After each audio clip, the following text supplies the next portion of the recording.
Thanks so much for joining us. For your reporter behind this story, I'm Karen Lee. We hope, of course, to give you a look at how a story came together by talking to the reporter for you, put it together. Right now, we're going to take a look at Colorado's mental health crisis. It's gotten so bad that some families wonder if jail is a better option for their loved ones.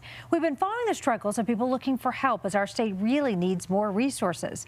Alan Janae brought us a powerful story of a woman who landed in custody because her own family was told the best way for her to get help would be to get her into the criminal justice system. And that meant, of course, getting arrested. Alan joins us now. And Alan, Colorado, we know, is considered one of the worst states in the country when it comes to mental health support. You know, Karen, you pass people on the streets and you wonder, why are they there? Why are they out on the streets? We've followed Olivia's story as she dealt with schizoaffective disorder, complicated by bipolar disorder, as well as depression. Olivia has now taken another step from jail to the State Mental Health Institute at Pueblo.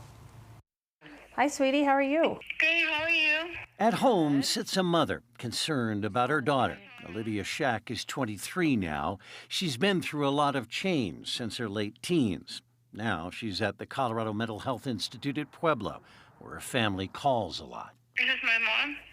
Yes. Yeah, it's your mom. The facility is where the state sends people with mental illness to answer questions about their mental competency for trial. For Olivia, things are better. You feeling okay? Yeah, I feel great. I think they are really doing a lot to help her. I do. Kendra Anderson has seen change with medication, but doesn't think Olivia knows what they're giving her. She doesn't know. She just knows she takes 4 to 6 pills four times a day. But it's better than jail was, says Olivia. It's been hard. We met Olivia early this year. She stayed in the Jeffco jail, where treatment was limited. At times, she heard voices that have come to haunt her and imaginary people who won't go away. Go away. Oh, wait, what? Leave us alone. Her life was a tangled decline in her teenage years. She would disappear, living on the streets, self-medicating with drugs. And she was attacked at times. Yeah, several times, yeah. Assaulted. Yeah. When she came home, she was uncontrollable at times, even assaulting family physically. But they loved her, and they tried to get her help. So here's the first time she got out of the Raleigh house. The only answer they were told was to get her arrested. But then she assaulted a jail deputy. Mm-hmm. Yeah, in the jail after they picked her up. She waited for months for a bed to open in Pueblo, where the voices are now quieter. So they go away to a degree when she's on medications, but then when they try to take her off of these medications, or like, you know, give her maybe 1 or 2 as opposed to 6, the voices just comes right back. She's failed 2 evaluations of competency for trial. If she fails 4, the case might be dropped. Then she will be deemed permanently incompetent. But then where does she go? And then I don't know. I don't know. Do you feel safe? Yeah, I feel safe here, safer than the streets. The question will be, is there a place for Olivia? Okay, I love you. I love you more. I love you most. You know, for now, Olivia's family is taking things 90 days at a time until her next competency evaluation, and then the 4th one 90 days after that. Now, they believe she will not take needed medication regularly without supervision, and so they worry really what looms ahead. Again, if she fails all these competency evaluations, where does she go then? Yeah. And they don't know the answer to that at this point. Yeah, so many questions. Truly living one day at a time. Mm-hmm. We so appreciate them sharing their story with us. How did you come about doing this story, Alan? It was initially from a connection I made in covering the homeless population, and I was having a discussion with a woman who runs Mission Arvada, and she mentioned to me that there was a mom who came in and was volunteering her time because she wanted to see her daughter, because her daughter would come in from time to time homeless, and she figured she might be able to catch up with her daughter, and that was Kendra Anderson. So this is a family that has done everything that they can do to try and help this young woman.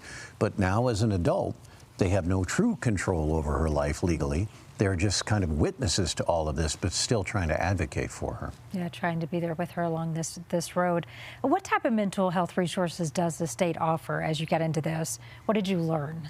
Well, we have reported also on a shortage of mental health services. A lot of this dates back to when state institutions in a lot of states, including Colorado, were closed in the 80s and early 90s after concerns concerns about people's rights and that people who were put in state institutions were not treated appropriately. We all have that image of One Flew Over the Cuckoo's Nest and Nurse Ratched and the cruel treatment of those places.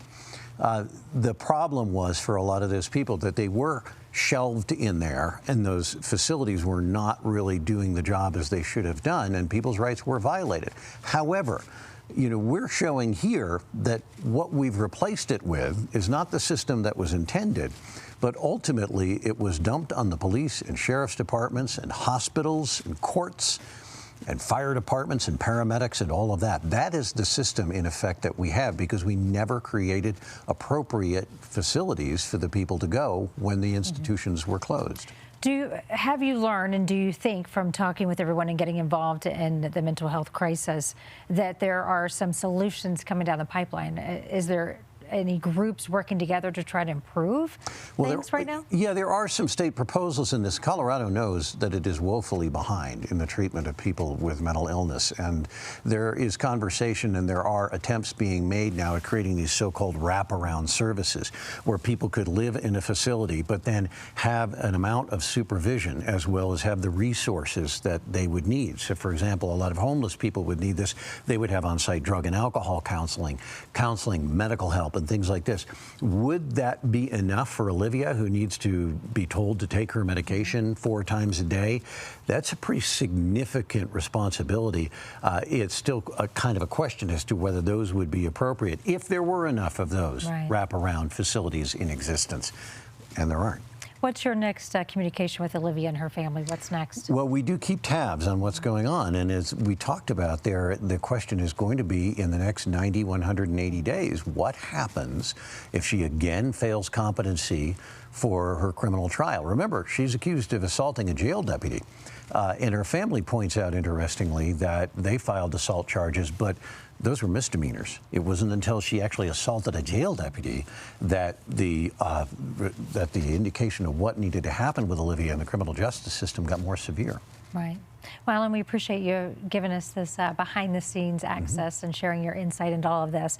And I'm sure that you'll continue to keep us updated. We will. We're going to keep track of this. Yeah, and as you pointed out, Karen, this access that this family gave to us is really highly unusual.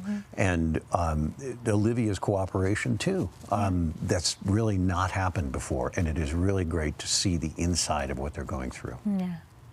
Pulls at your heartstrings. You can see Alan's first report on Olivia. It's on our website, cbscolorado.com.